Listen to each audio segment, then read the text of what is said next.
莫先生你咁後生，六肢健全，你應該好有能力自力更生㗎。你男人嚟㗎，你咬完老丸仲要打包個魚翅走？尹律師，大概你唔知道愛情嘅價值。我嘅當事人就為咗愛情，佢不惜好重大嘅犧牲，同一個大佢32年嘅女人結婚。當時佢阿媽反對㗎，因為佢阿媽嘅年紀比你當事人仲要細2年。係2年8個月。已經年頭唔好計啦。佢為咗愛情唔去揾嘢做，俾人笑，食嘅住嘅着嘅玩嘅都係佢老婆嘅。佢咁做，無非係想24小時專心去愛佢老婆。佢犧牲咗佢嘅青春。咁我冇犧牲過咩？你嘅青春一早已經犧牲晒啦。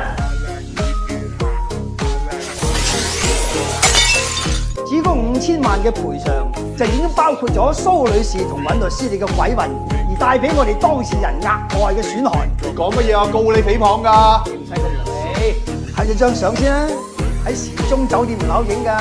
好，你哋開個條件，我接受。我仲要加斗學補償，我揾私家偵探跟你，個費用都唔平嘅。我未見過一個律師好似你咁衰格同埋咁刻薄㗎。都唔係第一個女人咁講我啦。